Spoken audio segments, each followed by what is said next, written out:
Hello, greetings everyone. Welcome to Covenant Calendar Club. We're so glad that you're here, and we want to welcome you this evening. We pray that you'll be richly blessed from the study that you're about to receive, that your ears are open, eyes are wide open, and that you and yours are blessed. Everyone, let's give our YouTube viewers a big shout out and welcome them with a shout. Hello. Hello. Hello. Hello. Baruch Hashem Yahuwah. Amen. So we're going to go ahead and turn the screen over to Charlene and Tim.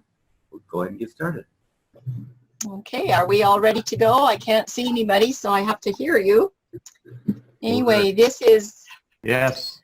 Okay, it sounds really good.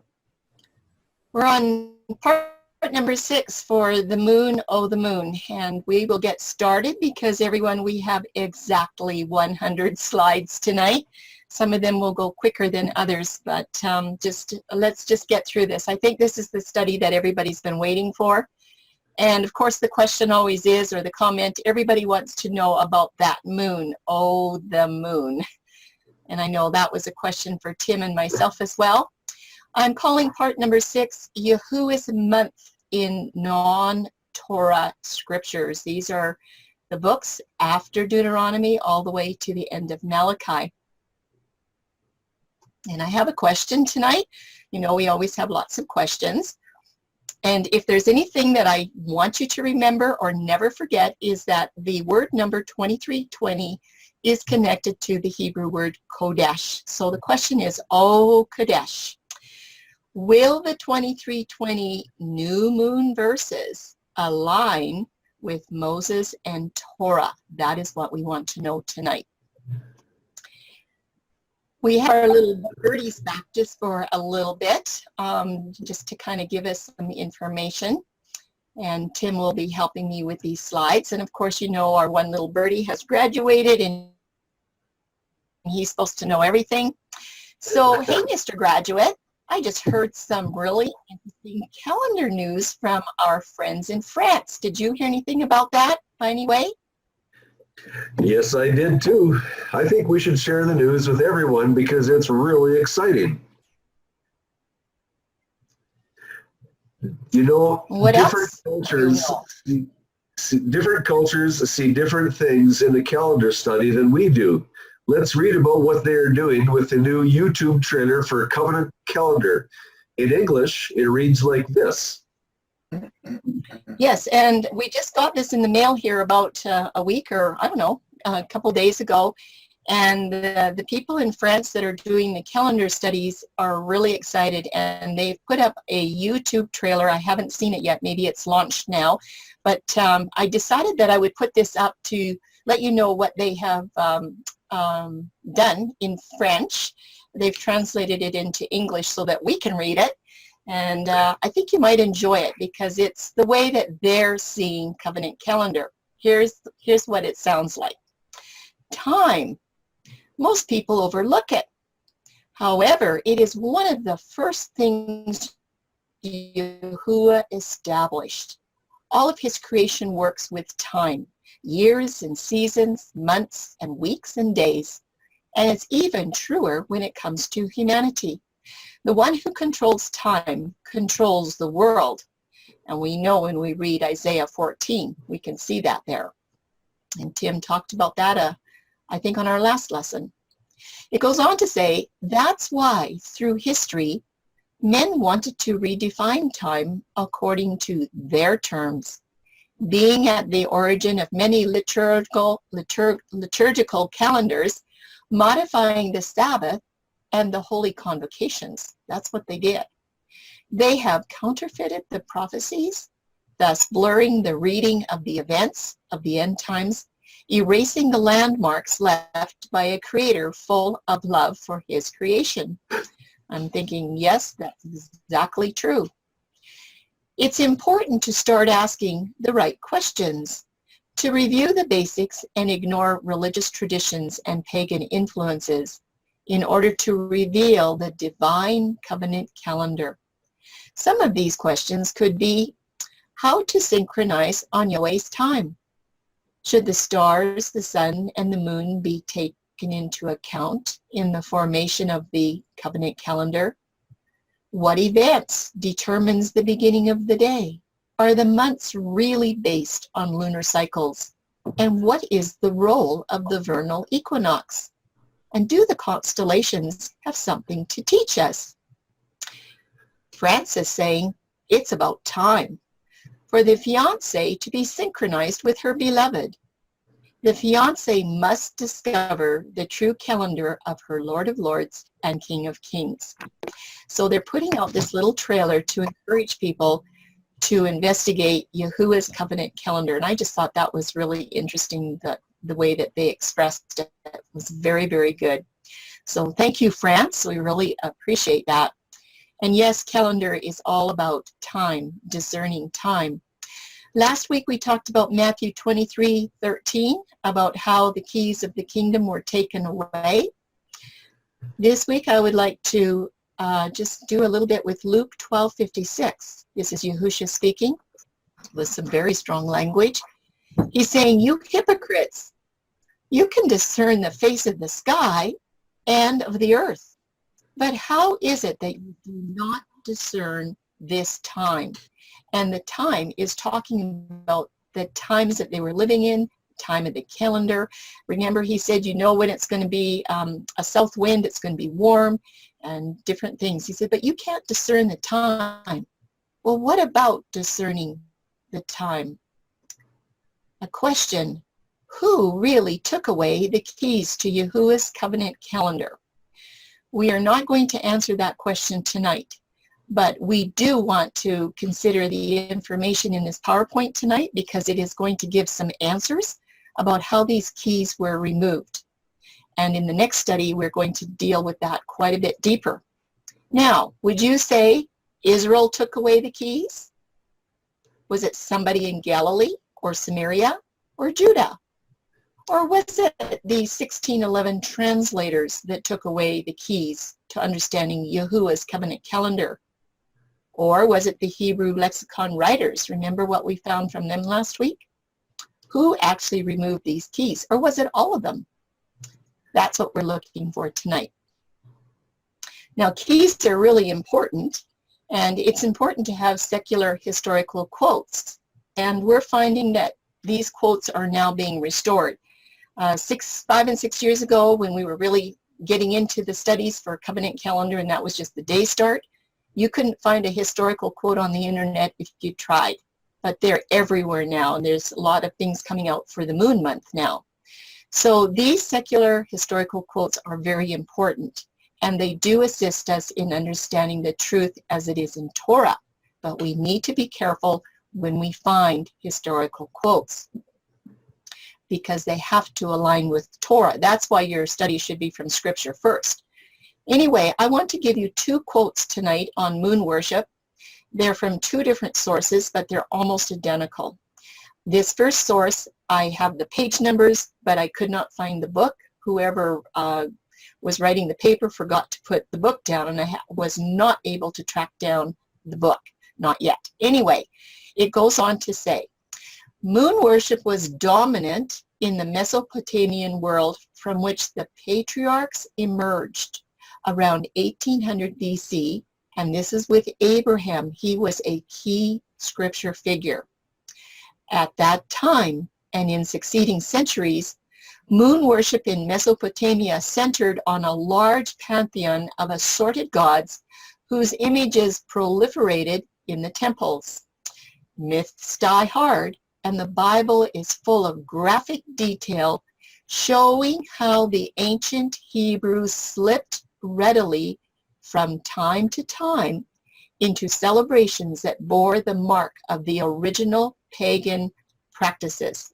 I want to read that again because this is exactly what we're going to break open in our next study. Myths die hard. The Bible is full of graphic detail showing how the ancient Hebrews slipped readily from time to time into celebrations that bore the mark of the original pagan practices. If you don't understand that today, you will understand it next week. But the quote goes on to say, many hitherto puzzling aspects of the Jewish tradition were illuminated in this process.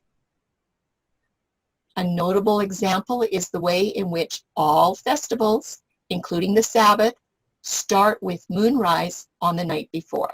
So they got trapped with these pagan ways.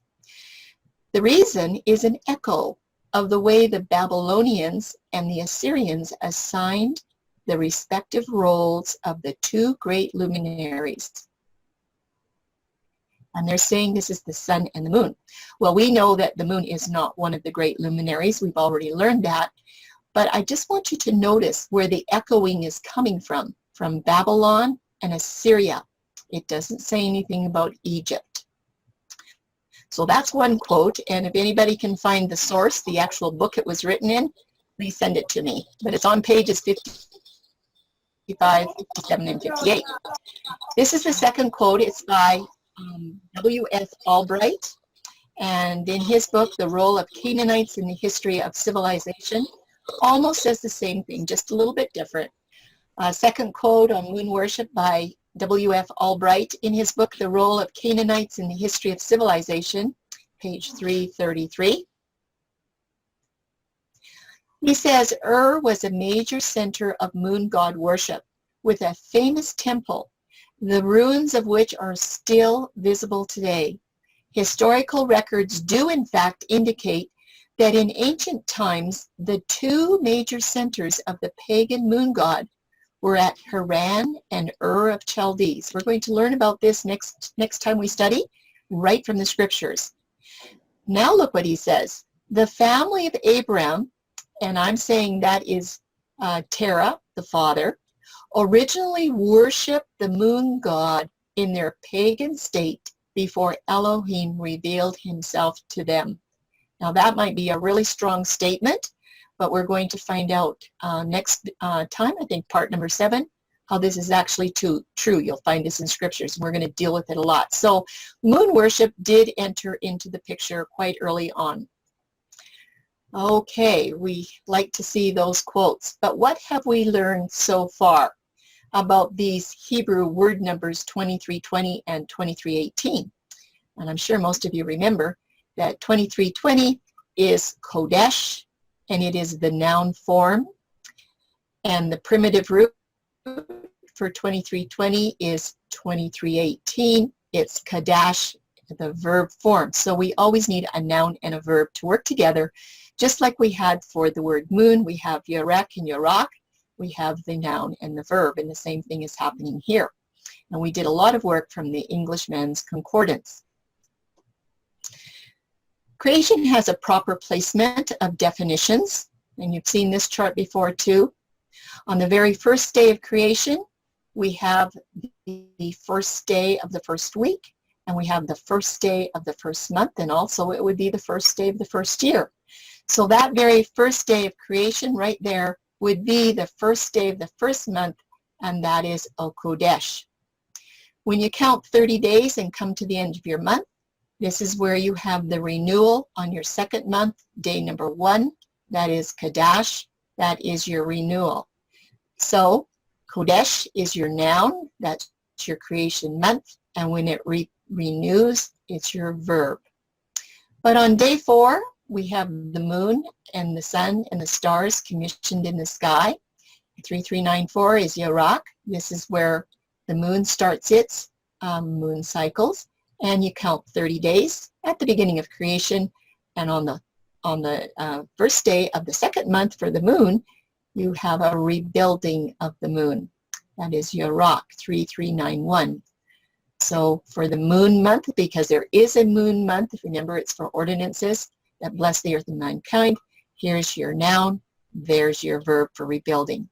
And both of these new months renew and rebuild when their 30th day ends. So there's 2 of them, not just 1. And that's probably a big thing to remember.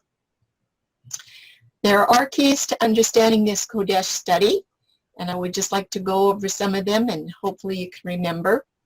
To properly understand the 2320 Qodesh definition, And we already did that last week in a very deep study, not last week, last session. We did a very deep study on 2320 Qodesh. We need to have discernment when lexicon definitions do not align with Torah, and we talked about that as well. We need to remember to give careful consideration of content and context with Torah. We will be looking at that today. And we need to plan to study the new moon scriptures in order of date. And that's what we'll be doing. We've got 20 scriptures to look at today. I'm putting them in order of date. I cannot emphasize enough that getting things in order usually is something that's going to break open your study so that you can see what's going on. So if you're doing a study and you have a lot of different time frames, put your scriptures in order of date. And any ancient and secular history has to align with Torah. So these are just a few keys to remember. Okay, so Vivian's going to help with this slide number 14. If she can just unmute her mic. I did. And I think everybody should remember this slide. We've had it. Okay, Vivian, I'm going to help you over here. I'm just going to let you get started and see what you can remember. Okay, just a minute. 3394. That's just a minute. That's a verb. Oh, it's a noun. I can see it. It's a noun. And it's literally the moon. And then 3391, there's two listings, Yerah. Then I'm hoping that that really is a verb now. Yay! Woohoo! And then Good. 3842 has three listings, Labana. And oh my gosh. That would be, that's also the light of the moon, like as it's the light, I think. I remember it's the light. The color, yes. Yeah, that's what I meant, color. It's coming, it's coming. And 7720, one listings, Shaharan. Now, that one is the shining. Starts with an S. Shining. Starts with an S. Oh, simile for comparison? Ah, okay. Well, I'm doing not so well here. So now, 2320, Qodesh, that is a noun. I know that one. Yay! That's right. Now, I have a verb there because I didn't have room to put 2318. But Vivian, you did really good. And it's a little bit different when you're on the other side and having to teach, isn't it? And all, Vivian, can you tell me? Yes. Can you tell me for 3394, in the Strong's Concordance, it listed 26 listings. Do you remember how many listings were in the Englishman's Concordance? I think 269. No, that's for number 5. We're talking about 33. This is 26 listings for Iraq. Mm-hmm. Do you remember how many, anybody that remembers how many there was in the Englishman's Concordance? Like 3 or 4. No. The There same was number? exactly, yes, exactly 26. Exactly the same And they were number. exactly, yes. And so Vivian, just hang on in there with me. Out of these 26 listings, and they were exactly the same, was there any listings there that said this literal moon was in charge of the month? None. None. That's right. We looked at every verse, every content, every piece of context, and there wasn't anything. Okay, Vivian, for 3391, the Strongs had 2 listings. Do you remember how many were in the Englishman's Concordance? It's a double-digit number. 16. That's close. It was 13. Very close. But in the Strongs, it had 2 listings that said moon. Do you remember what the other 11 listings said? It didn't say moon. Do you remember what it said? Month. That's right. Excellent. Yeah. Okay, for number 3, Labana, there were 3 listings in the Strongs. Do you remember how many were in the Englishman's Concordance? 15. I think it was only 3. I think they were exactly the same. 3 listings, okay? But you were really enthusiastic about that. Okay, for Saharan, for the simile, there was only 1 listing in the Strongs. Do you remember how many in the Englishman's Concordance? It's a single-digit number. I think also it was 1. No, it was 3. There was 3. Okay. But the thing is, we found out when we looked at all these listings, not one of these verses had anything to say about the moon being in charge of the month, right? Right. Yes. Correct. Okay. We have 20 listings in the Strongs for moon. Does anybody remember how many in the Englishman's Concordance? 253. Yeah. Was it 263 or 265? Anyway, quite a few. Yes. But out of all those listings, only 20 of them say moon. What did the other 260 or however many there were? No, weren't there 280? I think it was. I can't even remember right now. But all the other listings had which word? Month. Month, exactly. Yes. So the Englishman's Concordance had way more listings that said month. So now we are questioning why 20 of these are saying moon. Okay. Vivian, do you know the question there? Can you see the question? Are there really 2 verbs and 2 nouns for 1 moon? Well, there appears to be, but somebody must have changed something. There's Okay, not so supposed to where are the... Okay, so which are the 2 verbs? be. Yeah. Now, one isn't up there, but one of them is.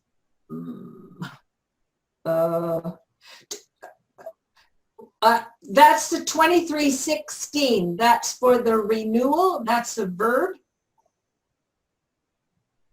Yeah, it's actually 2318. I should have it in here. 18. But here's one right here. Yeah, 3391. There's a verb. And some are saying, well, this 2318 down here would be a verb too. So where's the 2 nouns? Which numbers have the 2 nouns? Well, the 2320 and the 3394. Yes. So if the 2320 right here, these 20 listings are being translated as moon, then that means that 2320 is being used as a noun for this moon here. And these are all moons as well. Well, maybe we should have done this review every single week. Thank you, Vivian. Yes, We're going to go ahead now. Okay. We're going to break open this question right here. That's the question we're going to break open tonight. So we're doing a review kind of what we've been learning in the past. I'd like you to have this for consideration. When the word Qodesh is translated as moon instead of month, it is a gross mistranslation. And Satan has used this gross error to mislead Judaism and Christianity with regards to the truth about Yahuwah's calendar and the beginning of his festal month. Satan has led people to wrongly focus on the various phases of the moon. Some of them do the conjunction, some do crescent, some are doing full moon now. And he's just led them all over the place, you know, like a ring in their nose with this moon stuff. So everywhere that they go, you know, following the moon instead of Yahuwah's months and his feast days. Because of wrong preconceived ideas based on an allegiance to false religion, physical and spiritual Jews today are using a calendar based on pagan premises. We're going to find out that the moon is completely based on paganism. As a result, people are trying to keep Yahuwah's feast days according to pagan reckoning, and that's exactly what Israel and Judah were doing in the Old Testament. By inserting the word moon for the translation of the word Qodesh, Satan has deviously focused the attention onto the moon to calculate the months. And our focus, what is the focus of calculating Yahuwah's months? What is it? Can somebody tell me? What do you have to do to find his months, or to figure out, you know, from one month to the next? What are we doing? Counting. That's right. As simple as that. Right. Counting 1 to 30. That's all you have to do. You don't have to look in the sky. So these points here are going to lend that the calendars that are out there are built on false premises. And I think you're going to see this more and more as we go through this moon study. Well, we've got 100 slides to go, so we're going to keep going. Last time, we looked very thoroughly at the definition for Qodesh, the 2320. And we found, we believe that it has to come into alignment with Moses and Torah as Yahuwah's new Qodesh month, not Yahuwah's new moon or man's agenda. Remember we did that? And we also took the Lexicon challenges, and we did a very thorough examination of theologians of Hebrew lexicon study tools. We did 4 of them. We did Strong's, we did Brown Driver Briggs, we did Gesenius, and we looked at Theological Word Book of the Old Testament. Can anybody tell me what they remember when we looked at those 4 lexicon studies? What happened when we looked at the 2320? What did we find consistently?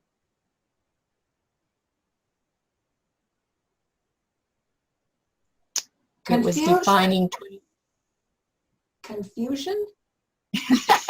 confusion, but the first thing that they were all pushing very hard was that 2320 Qodesh is the same as a new moon or the new moon month. Okay, so we did that the last time. Today we're going to look at some counsel from Moses to see what he's got to say. This is going to be from approximately 1450 BC. And I would like you to note that's over 2,500 years after creation. This is a long time after. And we want to know what his calendar instructions were to all the kings, the prophets, and the leaders, including Yahuwah's people today, because these Torah commands do not change. We are also going to look at all of the 20 new moon verses. They are all in non-Torah references.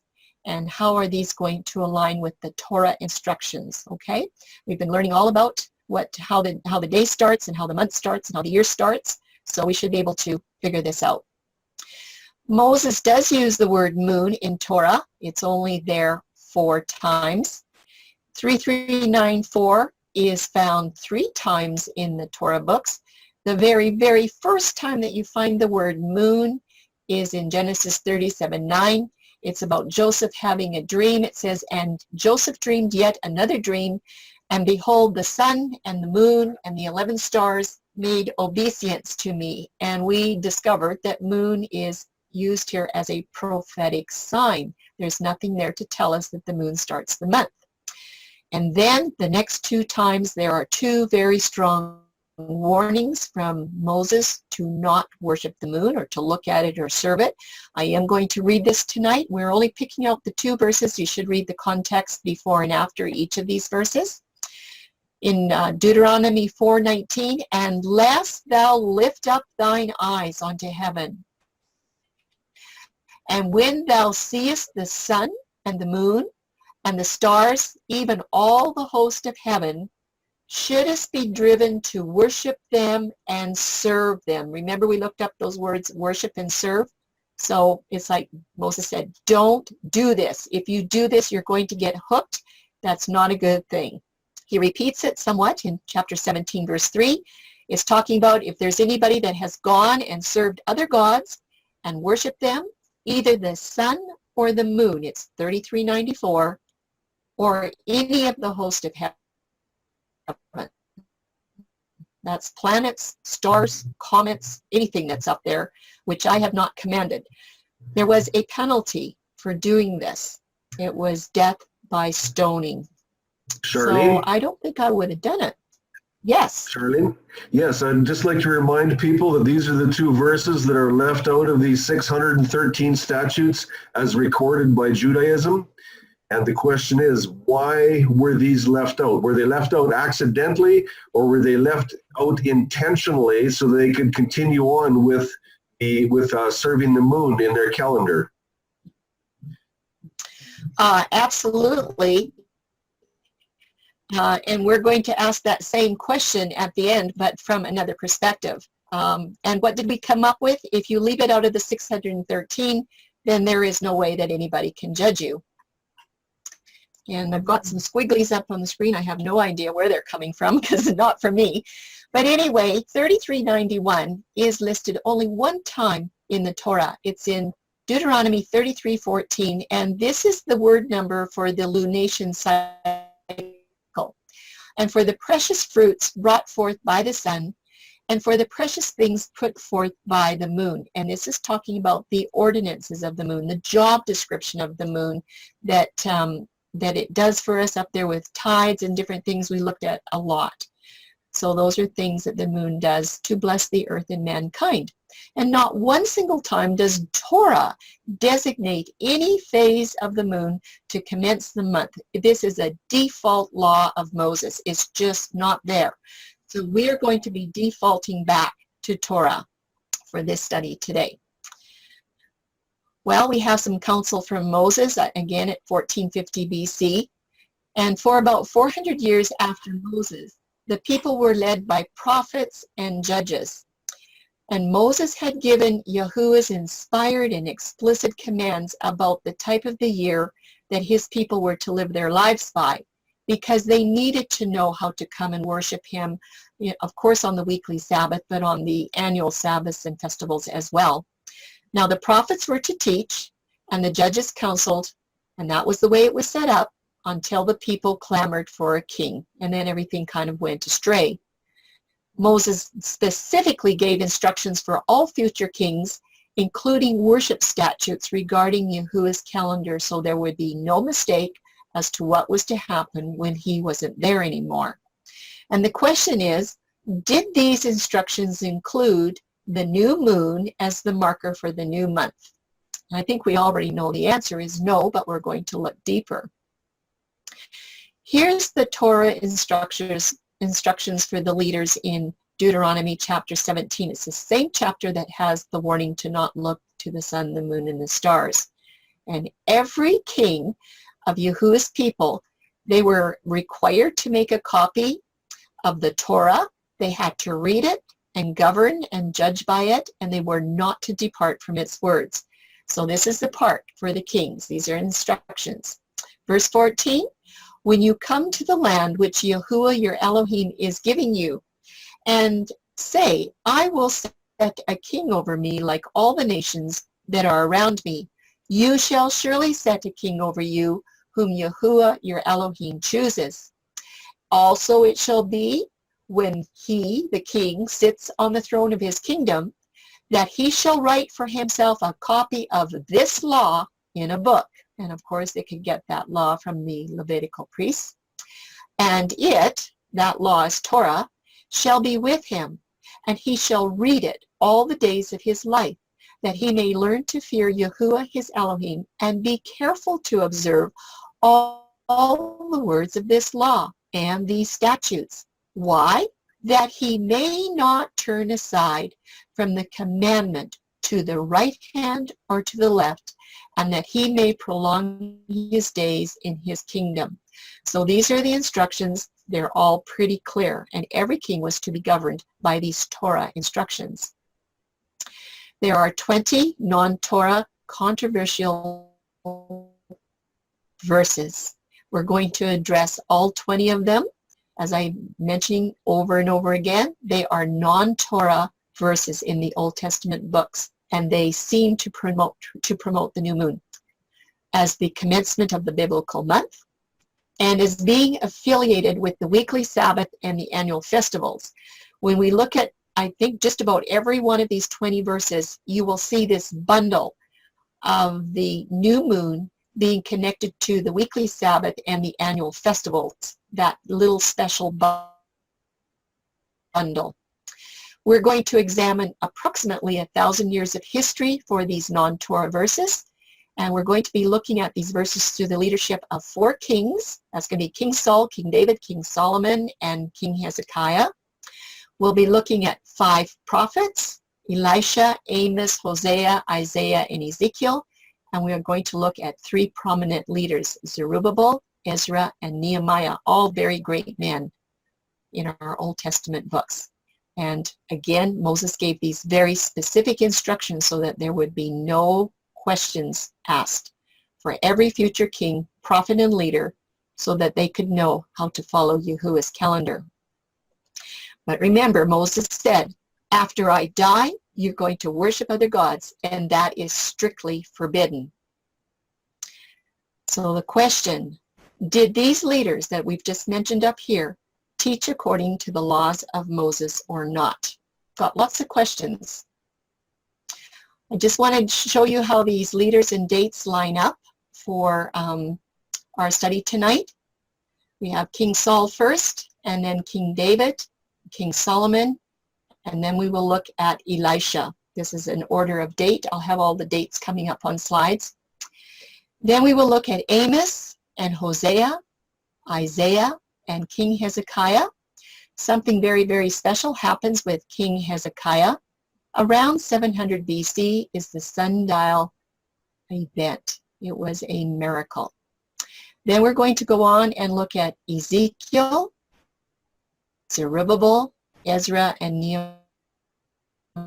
Nehemiah, and that pretty much takes us through the whole non-Torah books.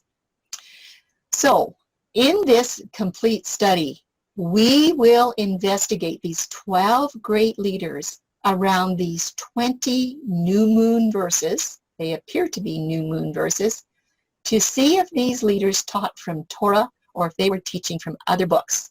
And if they're teaching from other books, what are those other books?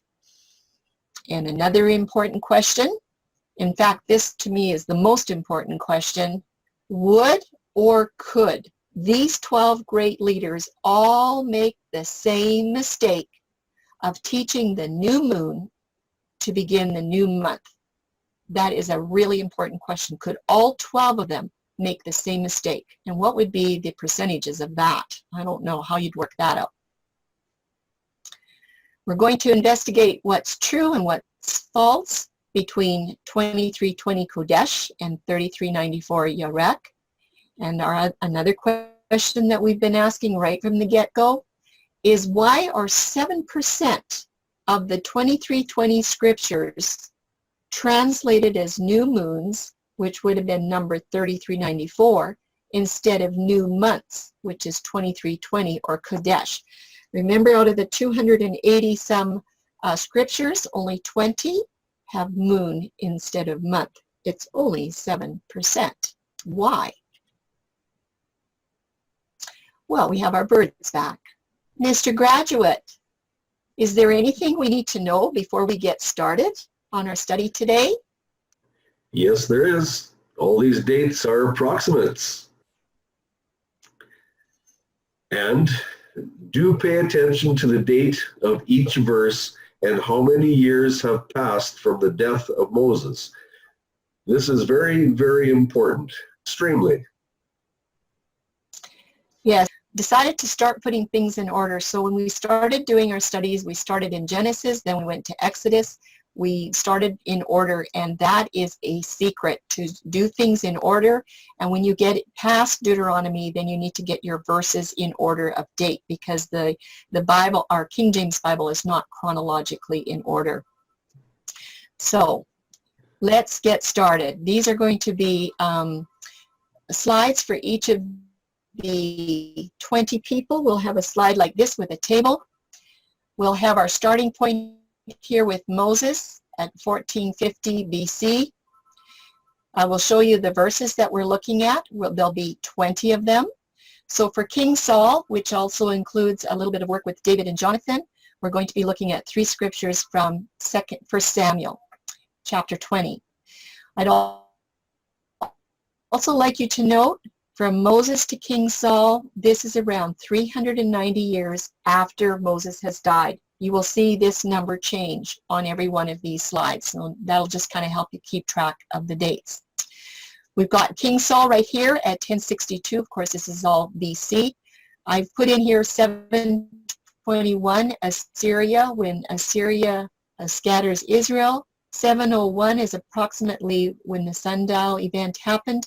And 606, this is Babylon down here, when they marched Judah back to Babylon, just so that you have an idea of what's coming up.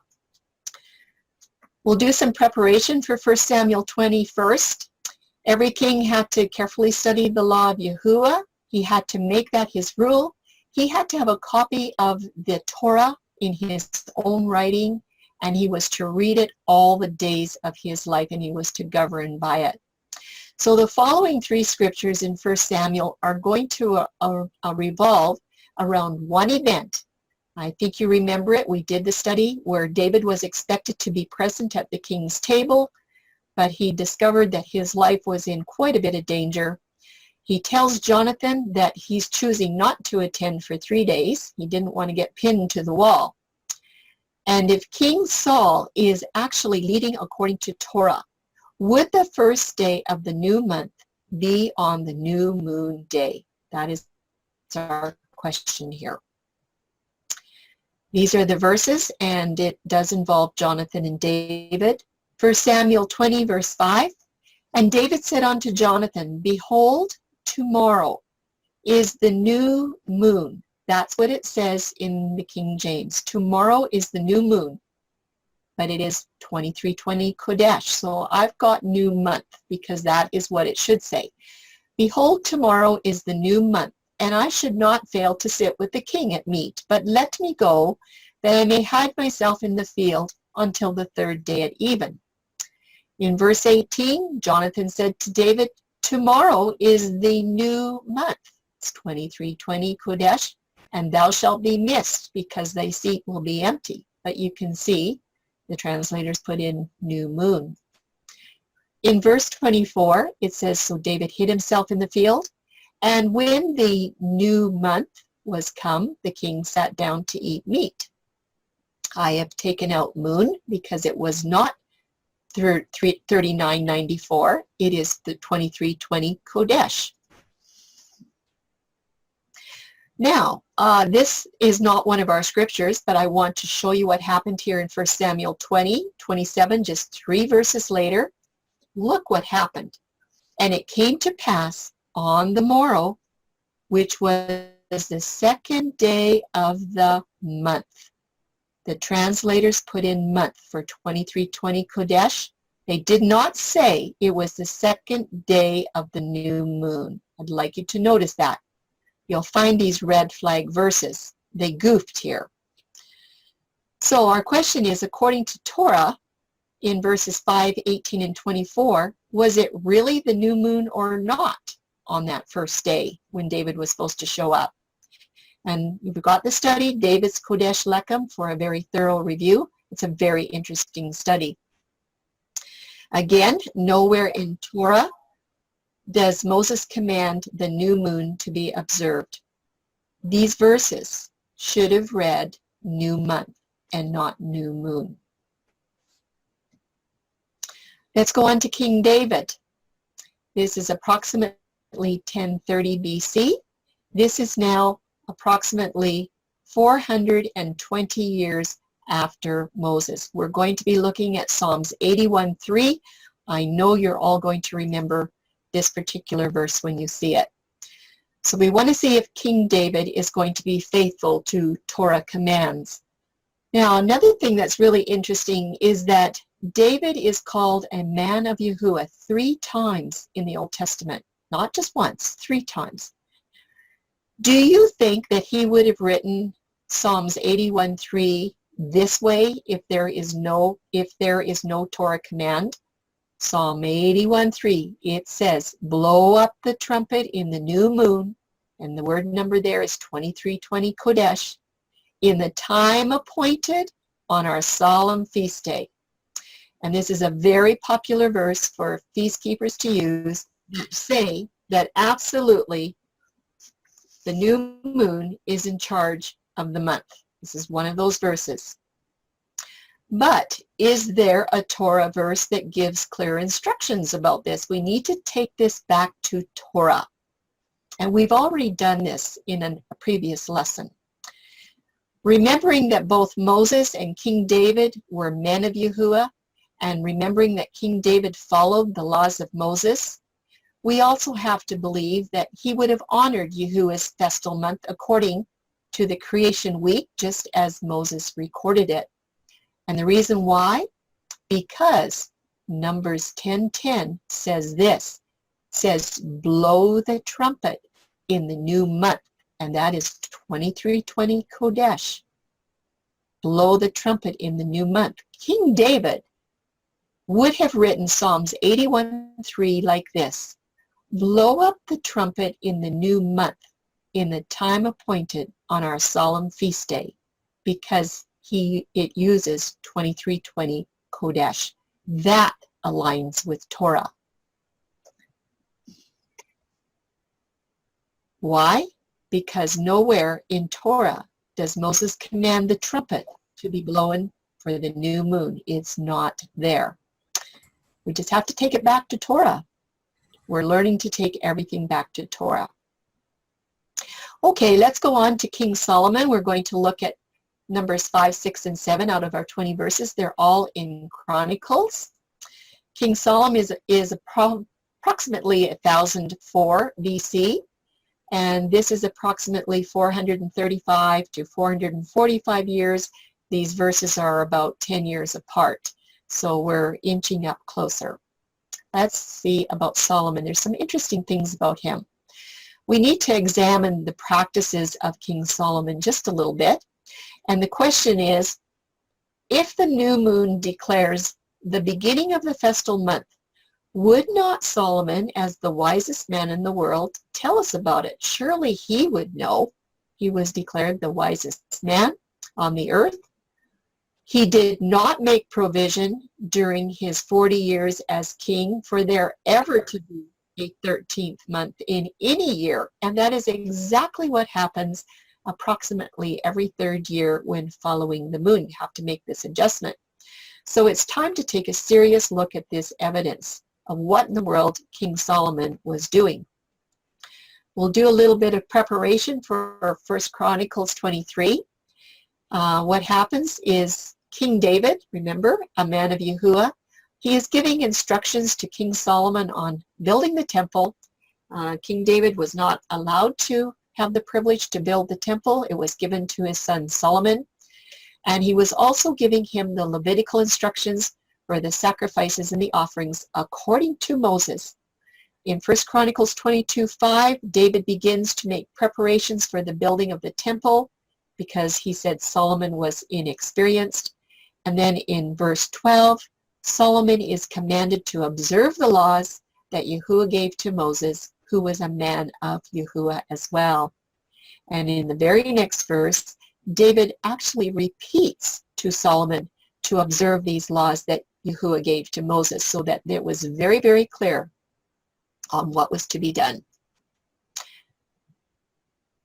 King David also instructed King Solomon to follow the statutes and the commandments and the judgments, and that was all according to Moses, because where else do you go? He wanted him to know how to rule and reign according to Torah.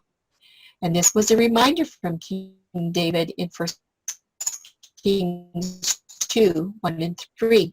Now the days of David drew near that he should die, and he charged Solomon his son, saying, and keep the charge of Yahuwah your Elohim, to walk in his ways, to keep his statutes, his commandments, his judgments, and his testimonies, as it is written in the law of Moses.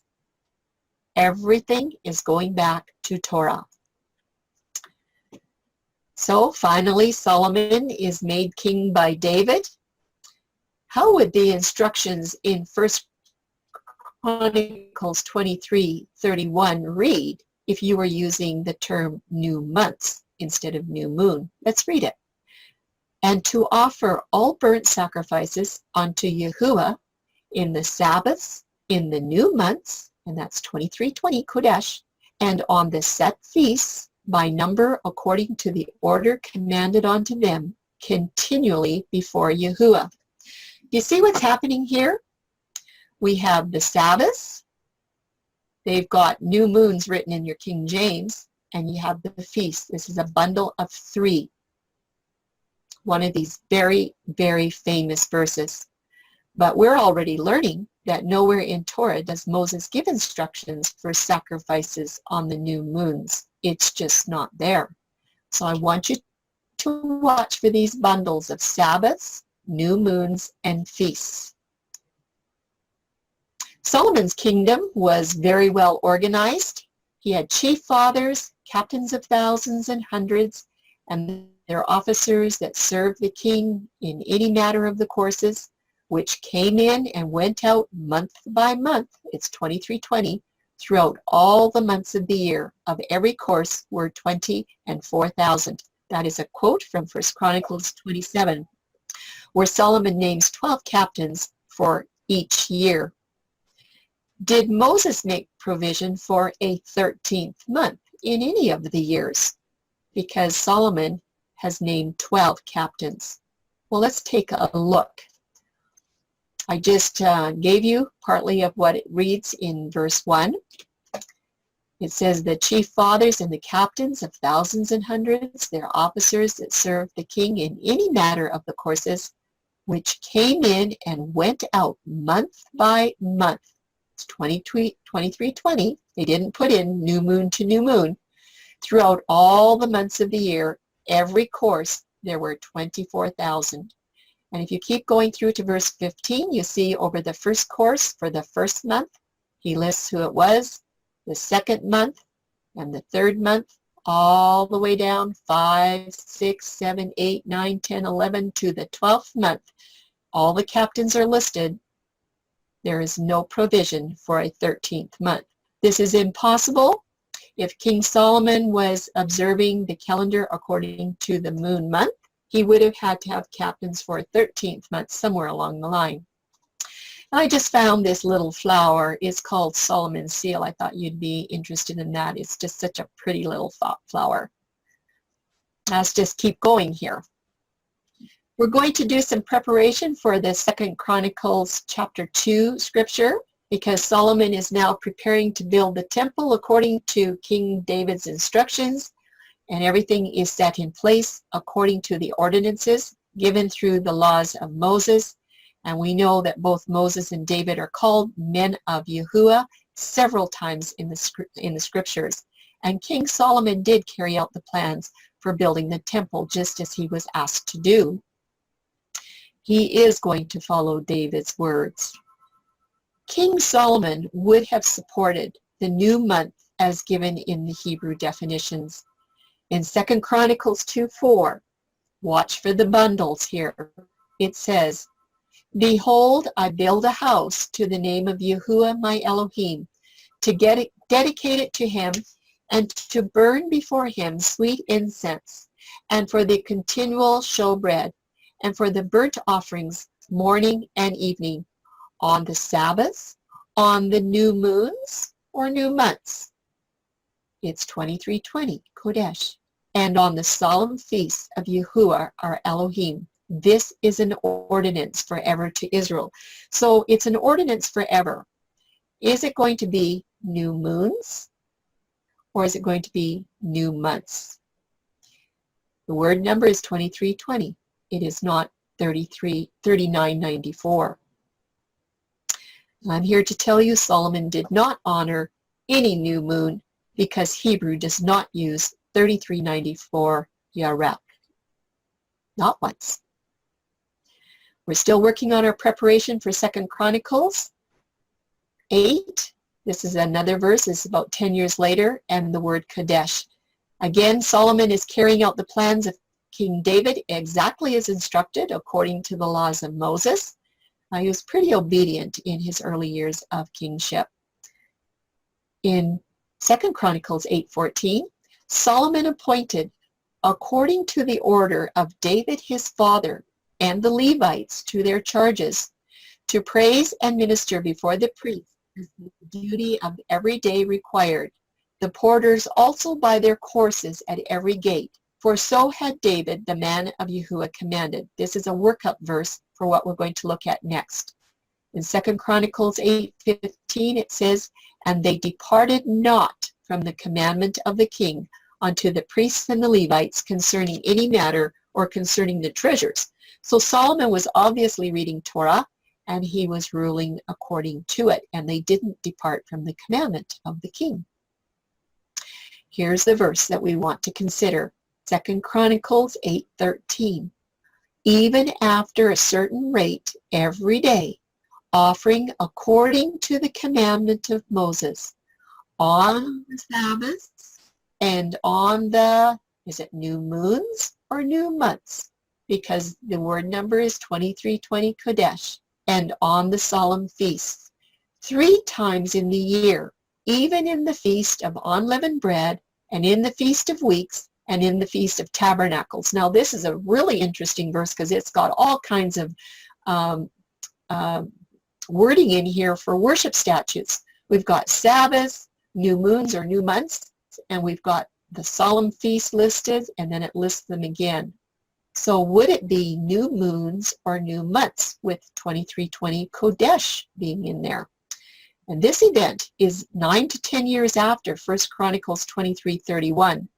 And we know that Solomon is still following the Torah commands for offerings on the new month. So it would not have been a new moon. It would have been a new month. Yahuwah's festal month. Just count to 30. So thank you, King Solomon. Let's look at Elisha and the Shunamite woman.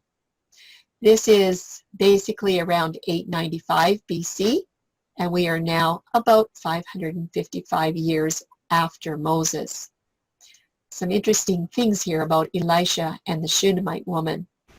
Now Elisha was trained under Elijah, who was translated. We know that they were both very great men of Yahuwah. And I do not think that Elijah would have had calendar wrong, especially if he was translated. He most likely instructed Elisha very well. The Shunamite woman knew Elisha was a very great prophet, according to the testimony in 2 Kings 4:22. It says, and she called unto her husband and said, that I might run to Elisha, the man of Yahuwah. Notice that. He's a man of Yahuwah. And then it goes on to say, and he, the husband of the Shunamite woman, said, wherefore wilt thou go to Elisha today? It is neither, look here, it is neither the new moon, or is it new month? It is neither the new month nor the Sabbath. Again, the number is 2320 Qodesh. So we know that it has to be new month. And again, this is a time frame of 550 years after Moses. Hebrew is not using 3394 for moon. I think I said 3994 somewhere else along the way, so that needs to be corrected to 3394. Well, you can get mixed up with all these numbers. Now we're going to come across some very interesting verses, number 9, 10, 11, and 12 from Amos, Hosea, and Isaiah. These 4 verses need qualifiers to show us the context is talking about Yahuwah's people following the pagan moon festivals. We talked about qualifiers, and that when we have context in the scripture that is showing you that there's something going on with pagan worship, then we need to understand how to read these verses. This is what I call new moon apostasy, and we're looking for the qualifiers. When it says their months or her new months, we're actually a following after the pagan new moon months. And this was a replacement for Yahuwah's festal month. So let's break these verses open. They're very interesting. We'll do Amos first. This is around 787 BC, over 660 years after Moses. And this is where a great deal of apostasy begins to set in. A great deal of apostasy. We'll be doing more on that in our next study. Amos is actually the first one here that is dealing with apostate Israel. Well, who in the world was Amos?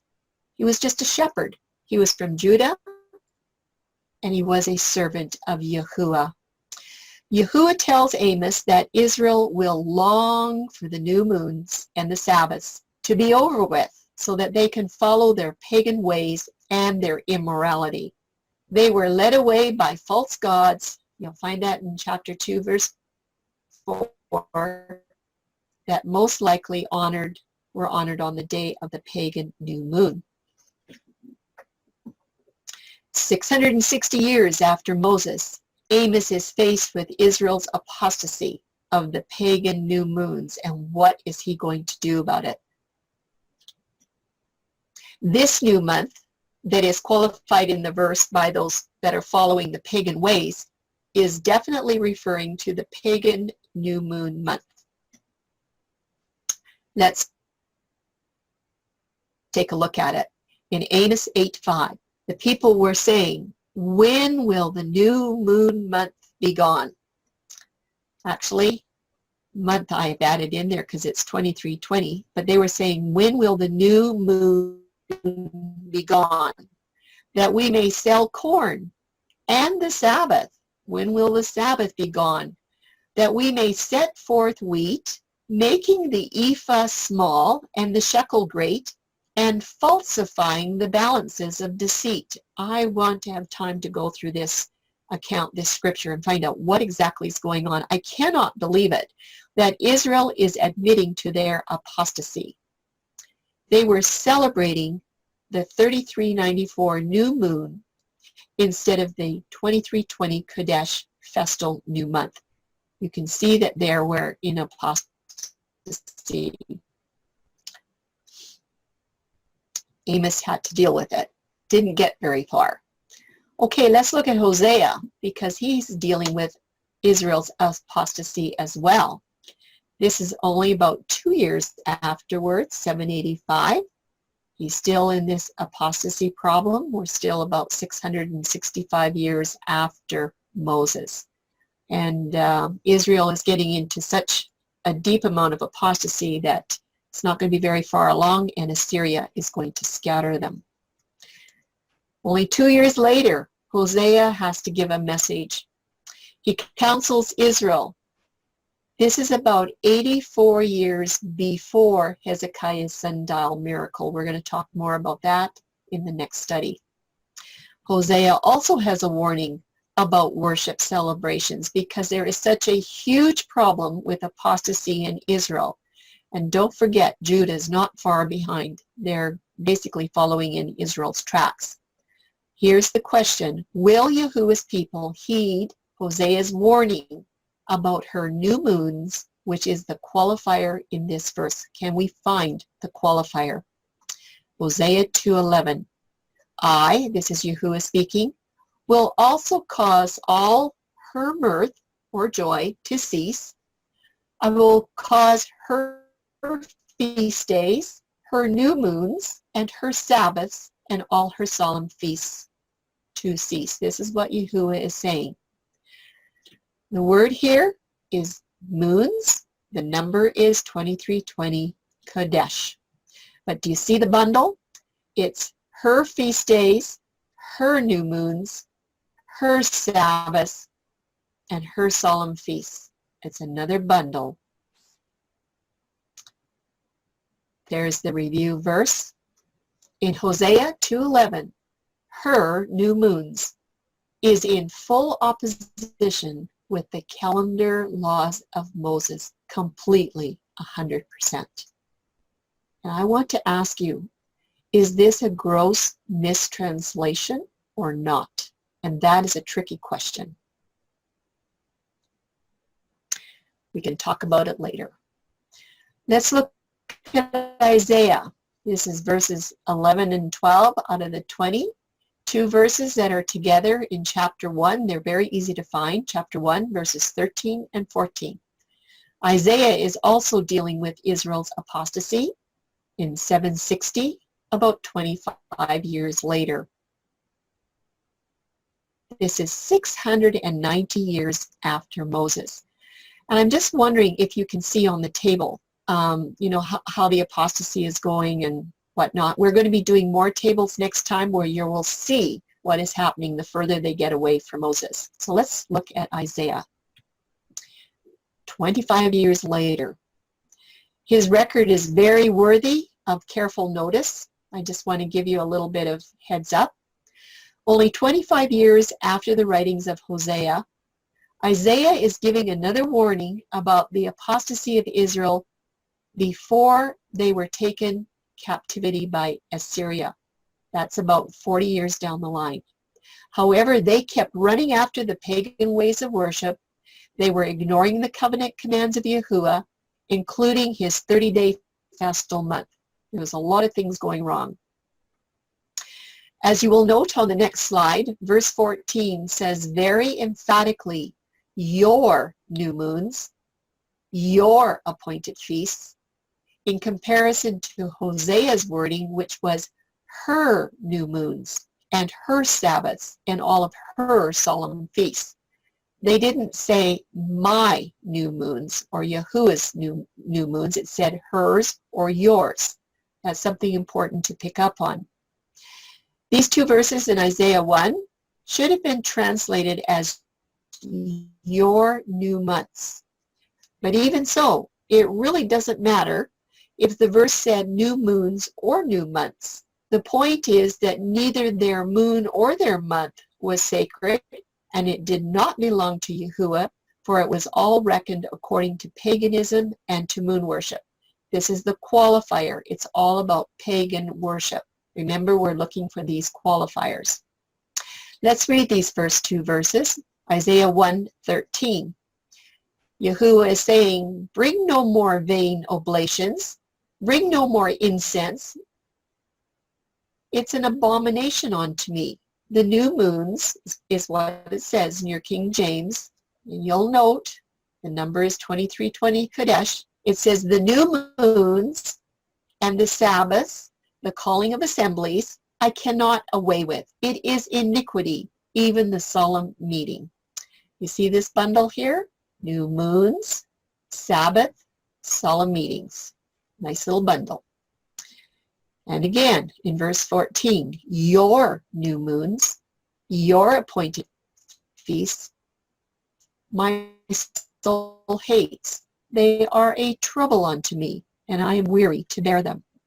I would just like you to also note that these verses that we're reading from Amos, Hosea, and Isaiah, these are verses that people that do not agree with the feasts and festivals, they believe they've been nailed to the cross, they use these four verses to show you that the feasts and festivals were not good laws. They were not good laws to be kept, but they don't understand what is happening here for these verses for content and context.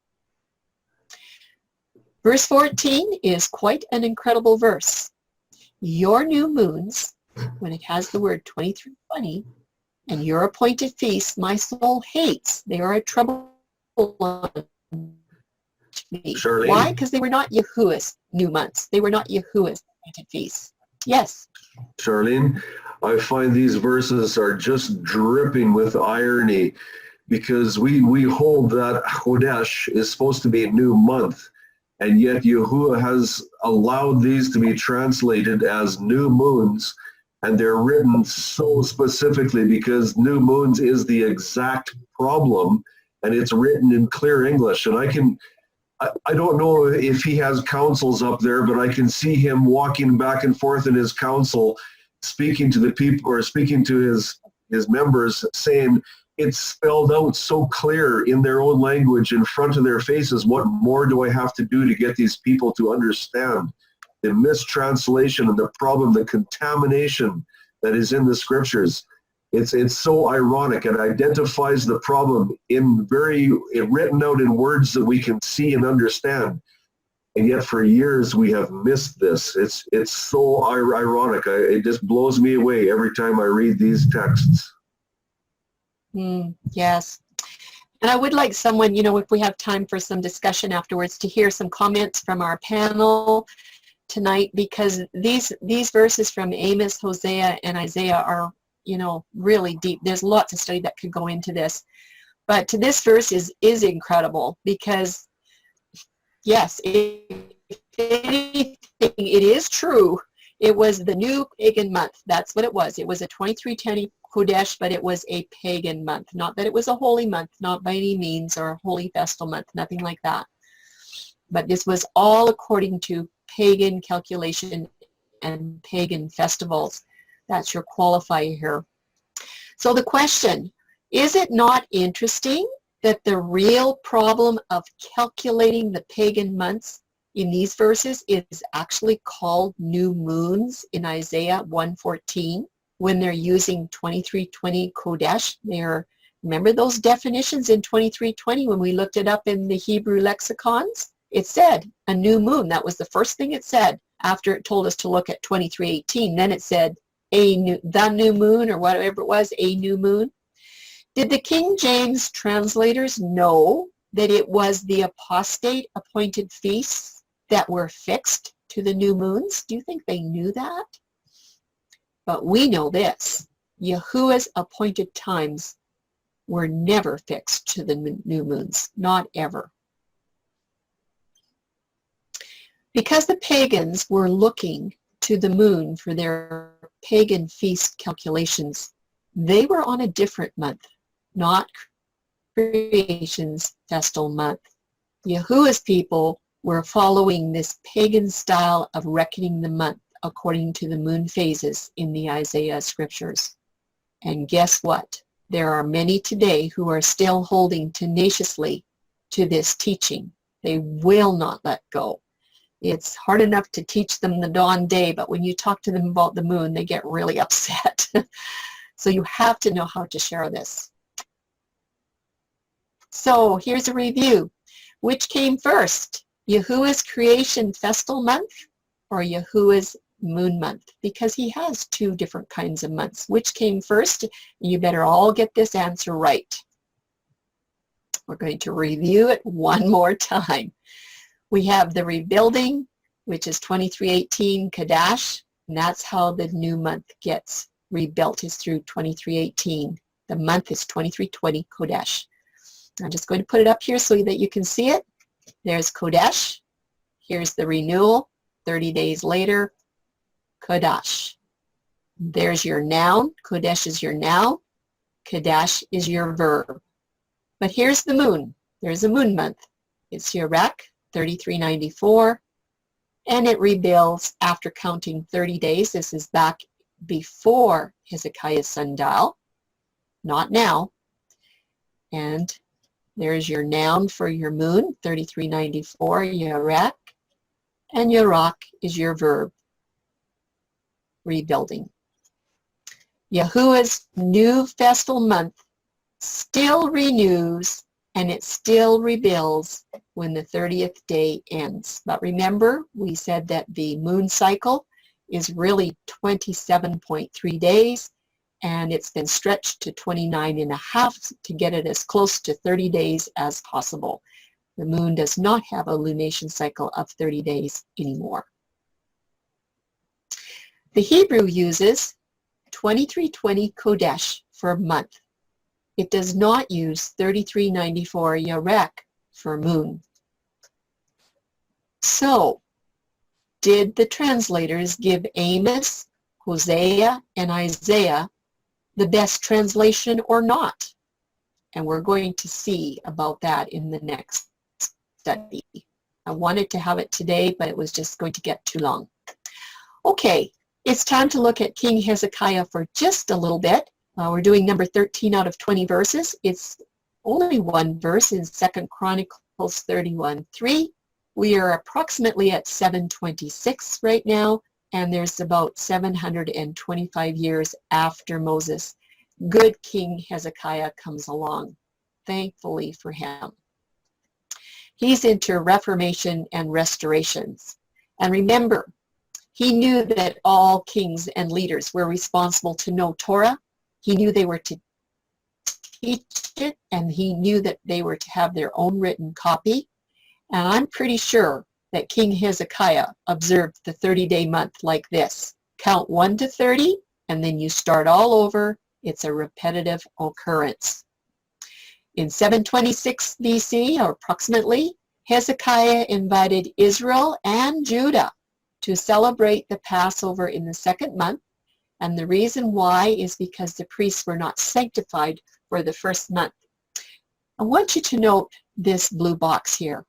When you come into covenant, it is going to yield reformation and restoration. You will find this many times in the Old Testament, where when they came back into covenant with keeping the festivals especially, there was always huge reformation and restoration. This is what was happening with King Hezekiah. It was huge. He went in and destroyed all of the heathen altars in Jerusalem, just started to clean house. They even had a second Passover. It was a grand reformation and restoration. And you know what else? The people were happy. They were just so happy about it when they came back to being restored and reformed. You know, there was a massive campaign against all idol worship. Hezekiah absolutely followed the Torah guidelines for celebrations of Sabbath, appointed times, and new months. This is that bundle. He would have had it right. If not, there would have not have been reformation and restoration as recorded. In 2 Chronicles 31:3, this is the verse that we're looking at tonight. King Hezekiah appointed also the king's portion of his substance for the burnt offerings, to wit, for the morning and the evening burnt offerings, and the burnt offerings, here we go with this bundle, the burnt offerings for the Sabbaths, and for the new moons or new months, because it says 2320, the burnt offerings for the Sabbaths, the new months, and for the set feasts, as it is written in the law of Yahuwah. Remember, 2320 should be translated as new months. If there's nothing else you remember tonight, I want you to remember that. We're saying it enough time. Yahuwah's king would not have been following the pagan new moon. That is an absolute no-no. He would not have been doing it. Hezekiah absolutely followed Torah guidelines for celebrations of Sabbaths, appointed times, and Yahuwah's new months. I'm not sure who wrote Chronicles. I tried to find it today, and there's some feeling that maybe Ezra wrote the book of Chronicles. I'm not sure, it's kind of up in the air, but whoever wrote Chronicles would not have put new moons, especially with 2320 Qodesh being the Hebrew word number.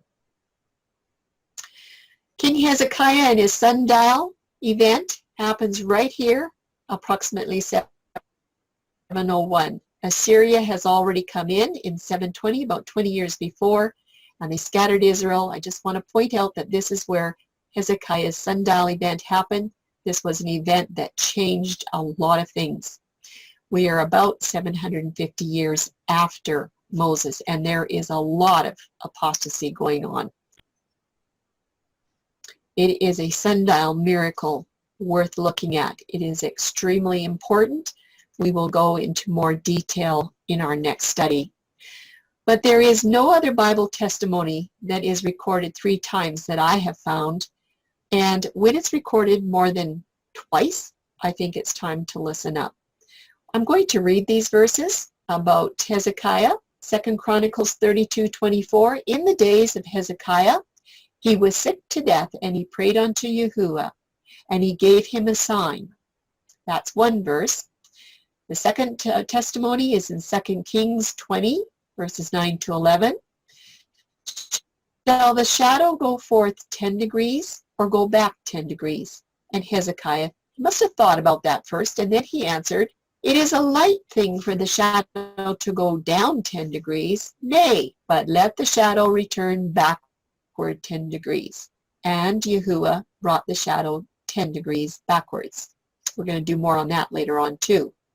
Isaiah 38, 7 and 8, it says, and this shall be a sign unto thee. Behold, I will bring again the shadow of the degrees, 10 degrees backwards. These are 3 verses that talk about this sundial miracle. It is very important, and we will study it in a future lesson. I wanted you to see those verses tonight. Well, let's look at number 14 out of 20. This is about Isaiah and the holy city. It isn't anything about apostasy with Israel or Judah. He's talking about the holy city. We're going to combine it with Isaiah 60, verse 20 tonight. Tim's going to help me teach some of these slides here. We already did Isaiah 60:20 when we did 3394, I think one of our very first lessons. The date of this prophecy is about 3 years after the sundial event. It's very, very close to the sundial event.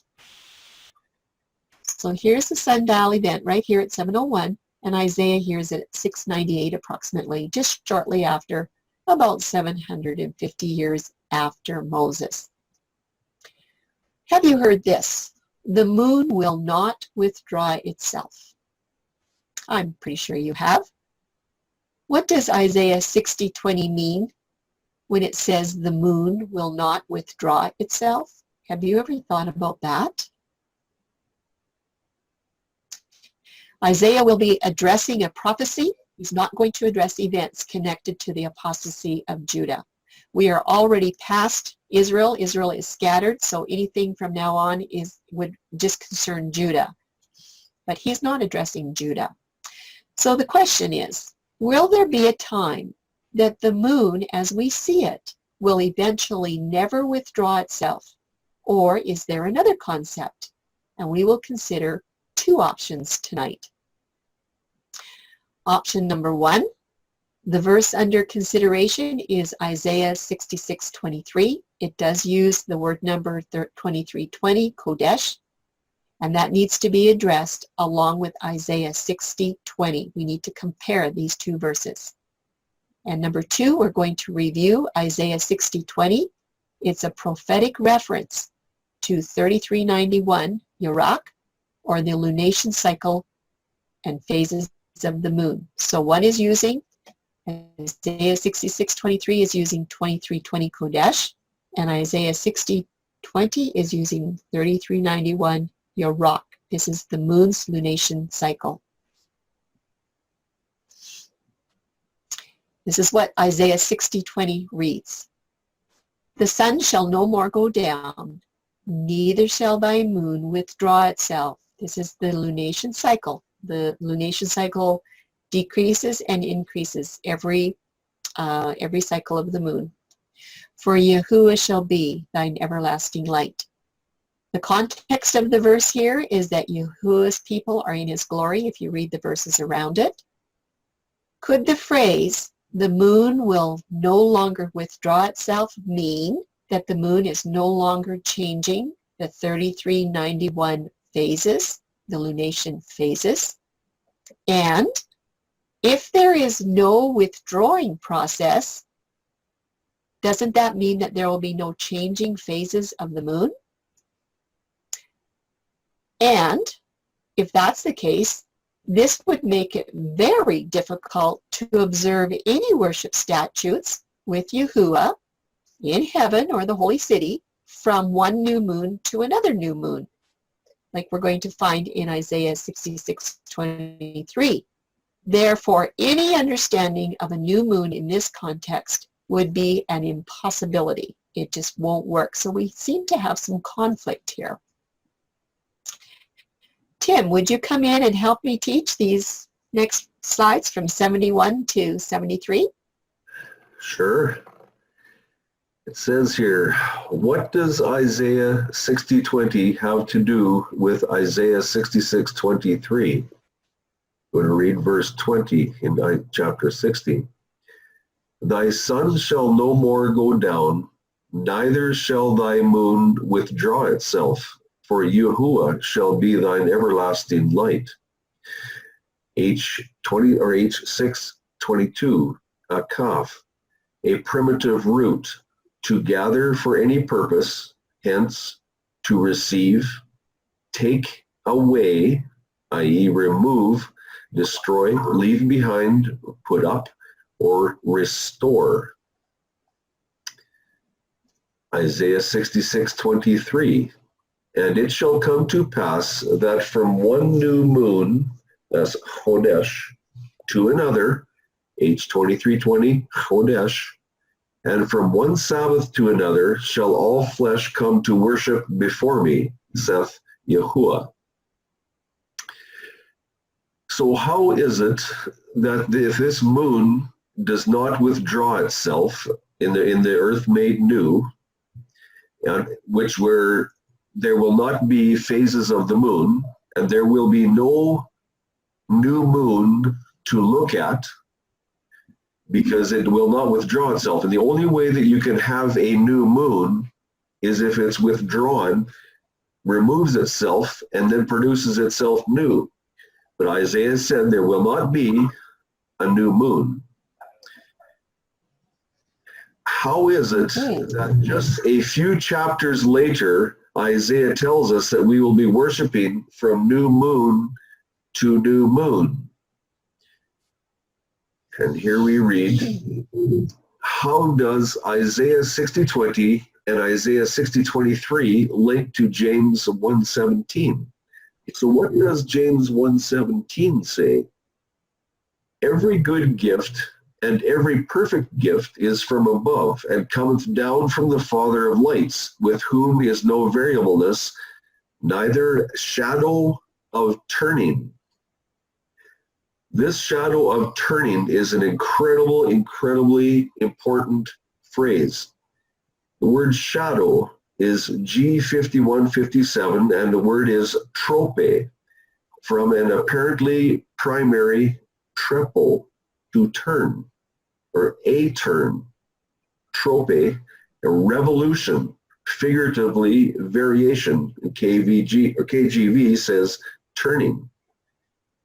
Now, turning is from G644, epos chiasma, from a compound of G575 and a derivative of G4639. A shading of, obscuration, or darkening, a shadow. If we go back and search carefully, this word trope means as a direct reference to the heavenly celestial event of the Tekufa. That is, once again, where we're looking for the shadow. When this shadow goes a direct straight line across the ground, when you have markers and it does not turn, that is a direct reference to the shadow, or direct reference to the Tekufa. And here we see that Yaakov, which is the proper name for James, many years after Yahusha was gone, Yaakov is identifying solidly the Tekufa and the type of year that Yahusha lived, and that is still was still in the usage and still being taught long after Yahusha was gone. This neither shadow of turning is the covenant calendar year, and Yaakov confirms this once again by the Tekufa. Mm-hmm. So when we go back to Isaiah, it confirms. It confirms in Isaiah 66:23 when he says, we'll be worshiping from new month to new month, and that new moon should not be in there. Go ahead, Charlene. You can finish the slide. Go ahead, Tim. Okay. Yeah, this is the last one in this section. Okay, Isaiah 66:23, worship in the holy city. And it shall come to pass that from one new moon, only it should be should be new month, because the word is Qodesh, to another, and from one Sabbath to another shall all flesh come to worship before me, saith Yahuwah. Did not Isaiah 60:20 just inform us that the new moon will no longer withdraw itself, indicating the strong possibility of completely eliminating the phases of the moon forever? How can Isaiah first tell us the moon will no longer go through the phases of being renewed, and then 6 chapters later tell us we will be worshiping according to the new moon? Is this not a direct contradiction? Is there a problem here somewhere? And where is the problem? Is it with the moon no longer withdrawing, or is it with the translation of the word Qodesh, which we see as new moon? Is that correct, or has there been a contamination in translation? Yes, Tim, and this is one of those verses where I've heard it said that, you know, the month begins with the new moon, because here's the verse with Isaiah talking about worship in the holy city, and it says that we're going to have new moons up there, and they have failed to look at the definitions of 2320. You're absolutely right. This should not be translated as new moon. It should say from one new month to another, and this another is also 2320, so it would read new month to another new month, and from one Sabbath to another. So you have a bundle here as well. Very interesting. Well, you know what? All the problems are absolutely eliminated when we realize that we are not to be following any phase of the moon in the first place. We just don't need to do it. You can ditch it. This also means the moon should not receive any sacred regard to appoint worship statutes. It's just not even in the picture. Now, there's a review here. We've had this verse before from Jeremiah. He's telling us about the consequences for Judah turning away from Torah commands. And we know that Judah was worse than Israel in many ways. And this is what it says. We've had this verse before, Jeremiah 8, verse 2. And Babylon shall spread them, this is Judah, before the sun and the moon and all the host of the heavens, which they have loved, this is Judah, which Judah has loved, and which Judah has served, and after which Judah has walked, and which Judah has sought, and to which Judah has bowed themselves. They shall not be gathered nor buried, they shall be for dung on the face of the earth. It's a very strong command. Judah wants to worship the pagan gods and the sun, the moon, and the stars. They can have it. Yahuwah said, that's not what I asked you to do. In Isaiah 1, verses 4 and 5, and verses 10 to 17, you will find documentation for the traditions that insidiously infiltrated and contaminated the worship services of the Hebrew nation, and paying allegiance to the moon as the marker for the feasts and festivals is the top alarm of the list. We're going to go into this in great detail as well. There are many other prophets that sounded the same message. They just wouldn't listen. Okay, let's go on to Ezekiel. There's a bundle here of 4 scriptures, number 15, 16, 17, and 18 out of our 20. They're all from the book of Ezekiel. Our time frame is 574 BC. We are now about 875 years after Moses. And this is while Ezekiel is a captive in Babylon, 574. He was in Babylon and he was writing to the people of this temple that he wanted them to be prepared to build when they were released and went back to Jerusalem and to Judah. Ezekiel was a Levite, he was a prophet, and he was a priest of Torah. He had excellent qualifications. He had the authority to teach the covenant instructions correctly. And remember, Daniel was in the court of the king. Ezekiel was outside the court. He was outside living in Babylon with the people, and Jeremiah was back in Jerusalem, and they were dragging him all over the place. But Ezekiel was actually in Babylon with the people. He was there to teach. He was there to teach the strict laws of the Torah for the observance of the feasts, the Sabbaths, and the new month requirements. But don't forget, they're in Babylon, who is worshiping on a sunset day. They're doing a moon month, and they're worshiping all kinds of pagan gods.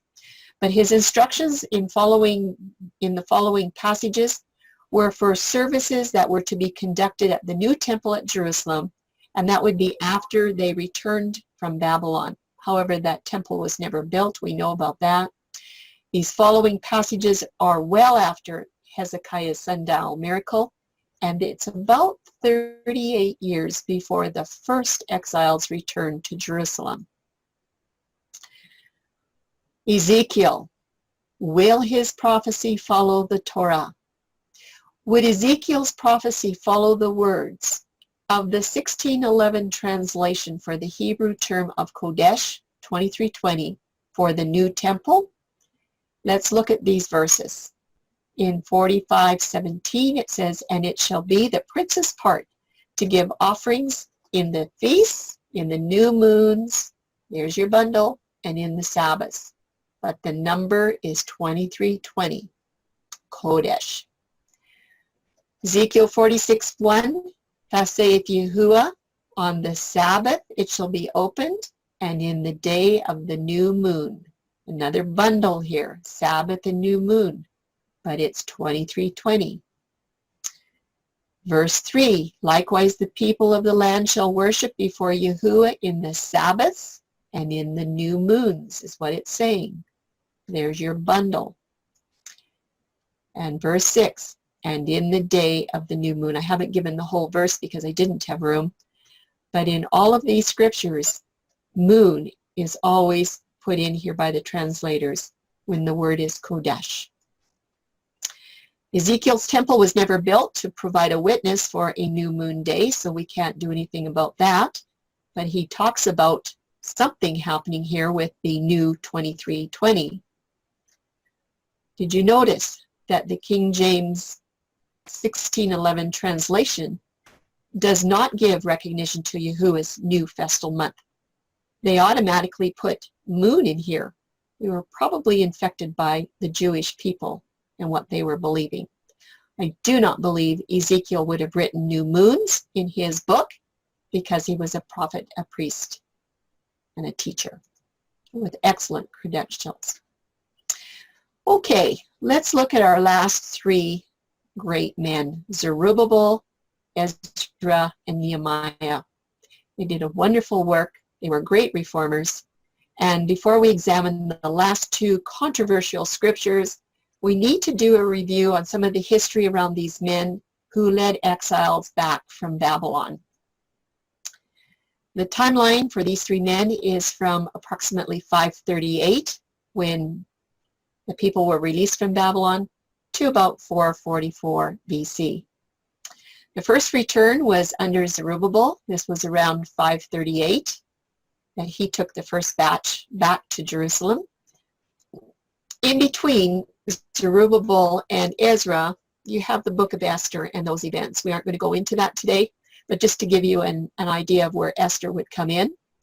The second return under Ezra was approximately 458, about 80 years after Zerubbabel.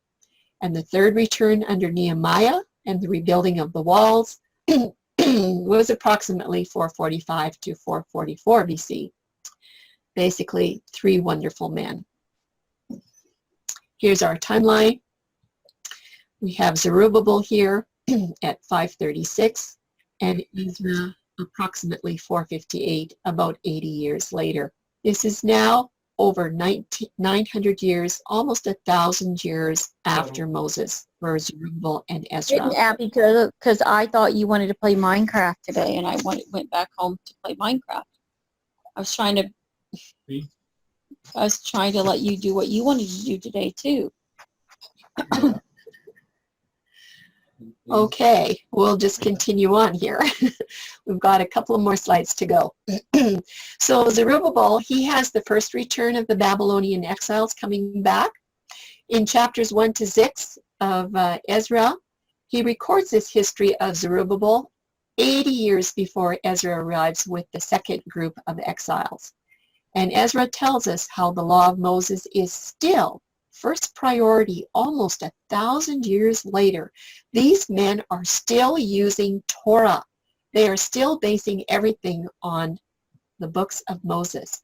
It says in Ezra 3:2, then stood up Jeshua and his brethren, the priests, and Zerubbabel, and they builded the altar of Yahuwah of Israel to offer burnt offerings thereon, as it is written in the law of Moses, the man of Yahuwah.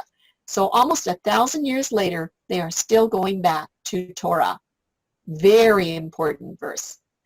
We already know that Moses did not command any offerings on a new moon because there's no verses in Torah, but only on the new month, which is Qodesh 2320. Now, I'd like you to notice the following scripture.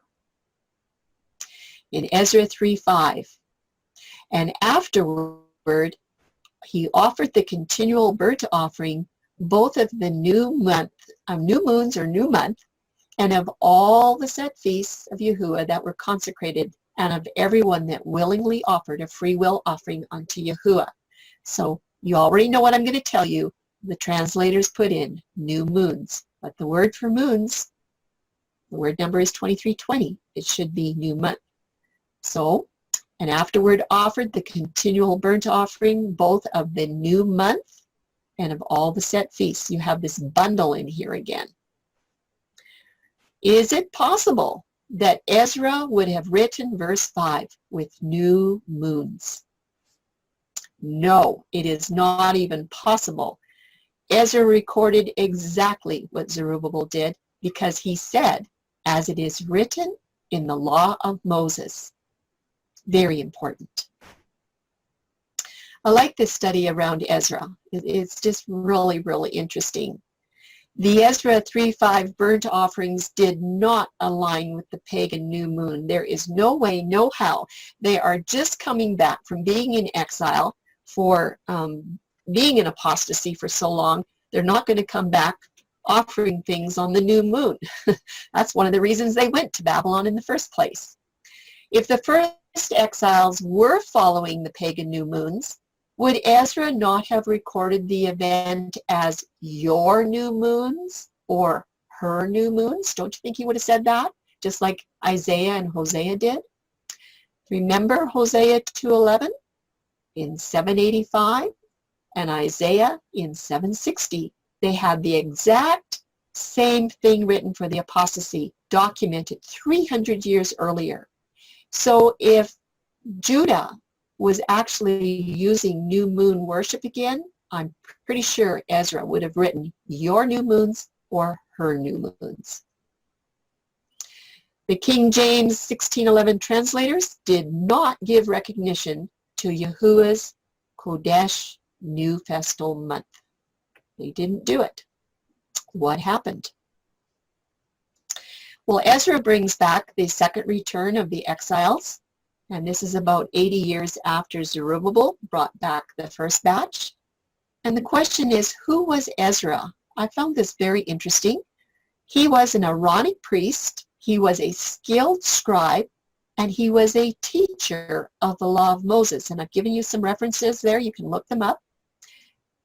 Between the books of Ezra and Nehemiah, Ezra is called a priest 8 times, and he's called a skilled scribe 7 times. And this confirms his very well qualified credentials. He was just not an ordinary person on the block. Yahuwah made sure that Ezra's credentials were the best because they needed to have another reformation and a restoration in Judah. And remembering, they're just coming back from Babylon. They've been in pagan Babylon for 70 years. They need to get back on track. Ezra has a commitment because he's a strong leader.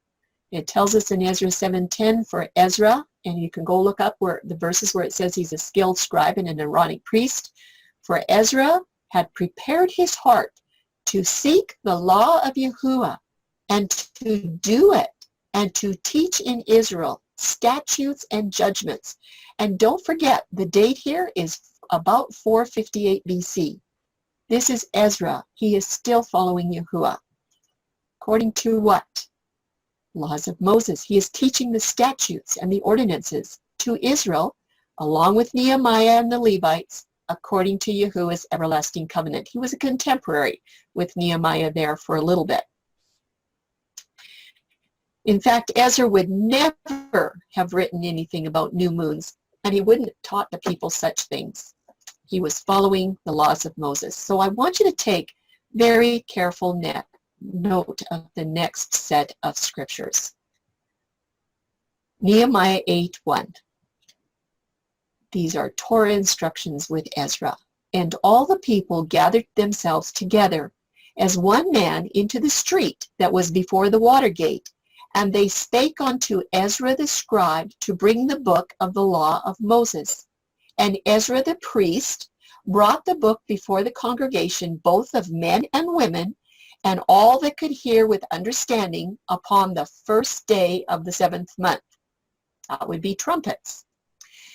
And Ezra read therein before the street, from the morning until midday, and the ears of all the people were attentive unto the book of the law. And Nehemiah and Ezra the priest the scribe and the Levites that taught the people said unto all the people, This day is holy unto Yahuwah your Elohim. Mourn not, nor weep, for all the people wept when they heard the words of the law.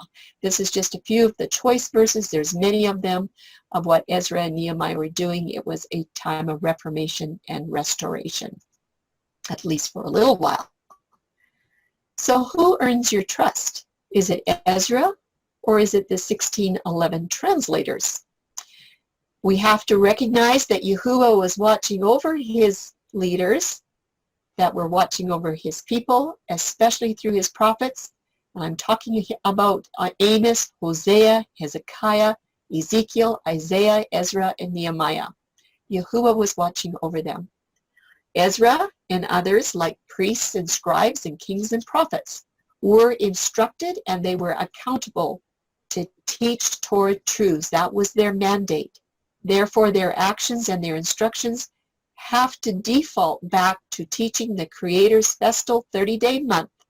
This is for Yahuwah's calendar, according to accurate and proper definitions for 2320 Qodesh. They would not have been using the definition that Strong's has given to us. We did that last time.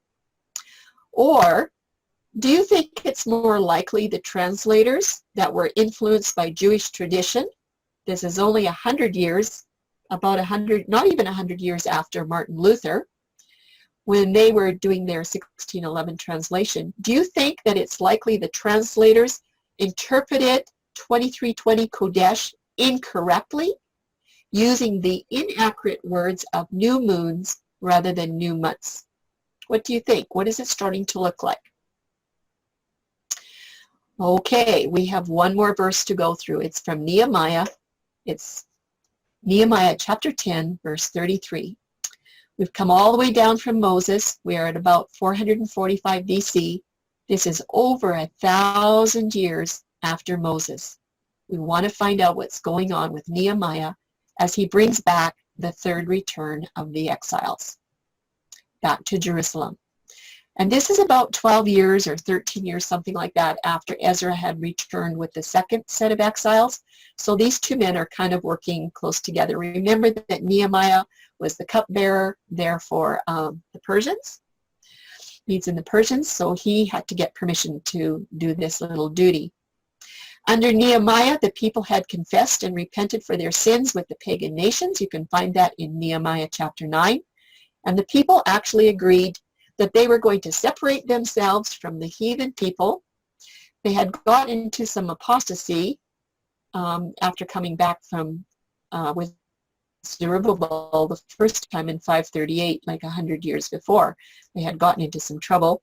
So they're saying, you know what, we're going to repent of our sins and we're going to separate ourselves from heathen people. We don't want to be doing that stuff anymore. They decided that they would support a temple tax that would supply the needed funds for the necessary supplies that were needed for the Sabbaths, the set feasts, and the new month celebrations. You see that bundle right there? They said that they would do it. So the date of this event is around 434 BC. It's this particular section is now his second return back to Jerusalem, about 11 or 12 years later. And guess what? He found the people had fallen back into their evil ways, and they were even conducting business on Sabbath. After they had just said that they weren't going to do it, within 11 to 12 years, they were back in the same rut. In fact, non-Jews were being permitted to conduct business inside Jerusalem on the Sabbath and to keep rooms in the temple. That's kind of an interesting topic. And he was pretty upset. But as governor, he decided he was going to purify the temple. So what did Nehemiah do? He led out in another campaign for reformation and restoration. He's on the track again. He's trying to get these people to come back to what they promised. He instructed the Levitical priests to implement the observance of what? The laws of Moses. That's kind of interesting. Well, is there any proof? Let's take a look. Nehemiah was so faithful. His efforts are a final witness in the Old Testament for observing the covenant worship statutes. It tells us in Nehemiah 10:33, this is our 20th verse, for the showbread and for the continual meat offering and for the continual burnt offering of the Sabbaths of the new months. I do not believe Nehemiah would have put moons in here. It's 2320 Qodesh. For the Sabbaths, the new months, for the set feasts, and for the holy things, and for the sin offerings, to make an atonement for Israel and for all the work of the house of our Elohim. 2320 Qodesh must be translated as new months and not new moons, as the King James has it. And a reminder, again, Moses' laws do not say anything about observing the new moon. He never ever uses 3394, I believe it is. I think that's a mistake there. I think it's 3394. Moses never says that you observe the new moon for the new month. So Nehemiah taught the people the same laws as Ezra did and all the others that were before him. This was another reminder so the people would not repeat their backsliding patterns. But how long did it last? That is the question. We aren't going to go into that tonight. We'll do that next time. For 1,000 years, not one of these great men of Yahuwah made one single mistake in teaching covenant calendar. I don't believe it. All of them followed Yahuwah's laws as given to Moses because there are no new moon worship statutes in Torah, period. All of these great men beckoned the people to forsake their pagan ways. Every one of them. Yes, some of the kings made their mistakes, but they always counseled and taught according to the laws of Moses. We're going to go back to our slide that has our conclusion on it here, answering our original question. Are there really two verbs and two nouns for one moon? And the answer is absolutely no. Neither 2320 Qodesh or 2318 Kadash, the noun and the verb, align with any moon month. Unless there's a qualifier in there that tells you that they're following pagan ways. You have to find that qualifier. So what in the world happened with these 20 verses? How did new moon words find their way into these 20 non-Torah scriptures through the use of 2320, and most of them have this bundle of Sabbath and new moon and feasts? How did this ever happen? Well, there are some things that could have happened with the 1611 King James translation to cause such a problem in only 7% of the scriptures that would establish the new moon over the new Qodesh month. Only 7%. There's two possibilities that I want you to consider. We will break this open next time. It's either this one. The translators ignorantly made a mistake by following the Jewish traditions of their new moon, or it's this one. The translators deliberately erred, causing allegiance and sacred regard to be given to the moon in place of Yahuwah's festal month start. It's either number 1 or it's number 2. They either did it ignorantly or they did it deliberately. We're going to find out in our next study lesson just exactly what happened. But let's go back to our original question. Who really took away the keys to Yahuwah's covenant calendar? Was it only the 1611 translators? Was it the Hebrew lexicon writers? Was it Israel or Galilee or Samaria? Or was it Judah? Who really took away the keys to Yahuwah's covenant calendar? I bet you can answer the question. We'll do more next week. Or not next week, next month. So what's next? To find out who's guilty and what happened to Yahuwah's covenant calendar keys, I'd just like you to plan to enjoy part 7 with us. It's called The Moon, Oh the Moon. We're going to do that, plan to do that October 19th, and I have titled it, My People Have Forsaken Me for the Moon. And that's the end of this presentation, but it's not the end of the study. So everyone, if you have questions or comments, you can email us at info@t4study.com, or you can visit the website, share with your friends. Thank you, and that's it.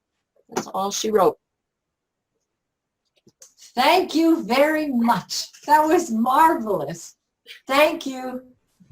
Yes, indeed. Thank you. Thank you. Wow. Yes.